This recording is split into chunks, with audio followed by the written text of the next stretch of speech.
जाणीव. ती अनाथ आश्रमात लहानाची मोठी झाली. साधारणतः 1-1.5 वर्षाची असताना तिला कोणीतरी त्या अनाथालयाच्या पायरीवर आणून सोडले होते. तेव्हापासून अनाथालयच तिचे घर आणि तिचे स्वयंसेवक हे तिचे पालक बनले होते. ती अनाथ तर होतीच, पण त्यासोबत मूकबधीर सुद्धा होते. त्या आश्रमातील सेवकांनी तिला खूप प्रेमाने वाढवले होते. आश्रमात ती सर्वांची लाडकी होती. तिला शिकविण्यात आलेल्या सर्व गोष्टी तिने पटापट आत्मसात केल्या होत्या. ती वयात येताच आश्रमातील मुख्य अधिकाऱ्यांनी तिच्या योग्य वराचे शोधन करून त्यासोबत तिचे विवाह लावून दिला होता. तो इंजिनियर होता, सुस्वभावी होता.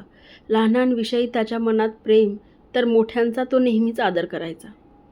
समाजाने आपल्याला भरपूर काही दिले आहे, म्हणून आपणही समाजाचे देणे लागतो, ह्या मनोवृत्तीचा असणारा तो जीवनात खऱ्या अर्थाने कुणाचा तरी आधार होऊ इच्छित होता.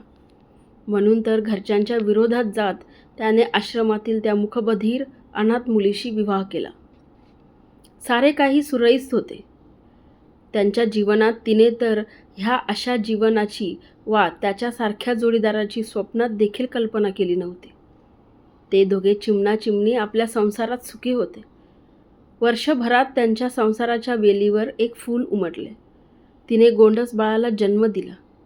एकंदरीत काय तर त्यांचा संसार त्या बाळाच्या येण्याने आता पूर्णत्वाला आला होता.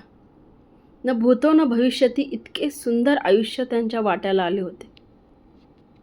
पण तिचे दुर्दैव पुन्हा तिच्या आडाले आणि सारे काही होत्याचे नव्हते झाले.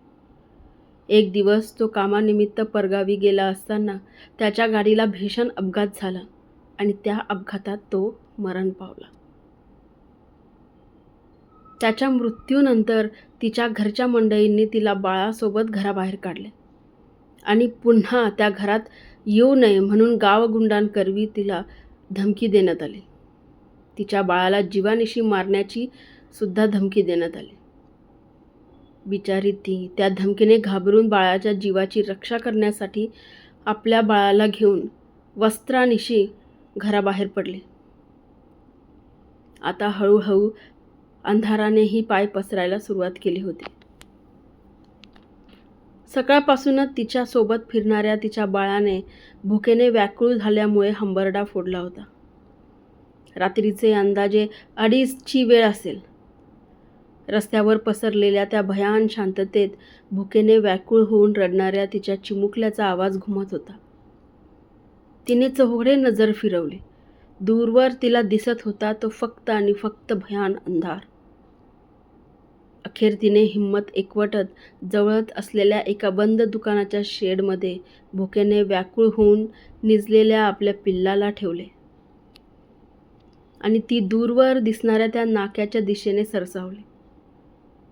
सकाळपासून आपल्या बाळासोबत 2 घास अन्नासाठी उपाशीपोटी त्या शहरात हिंडणाऱ्या तिने दिवसभरात जाणली होती अनोळखी शहराची जगण्याची रीत आणि जाणल्या होत्या एका असहाय्य स्त्रीच्या देहाचे लचके तोडण्यासाठी हापापलेल्या नजरेने वावरणारे ते कलंकित देह.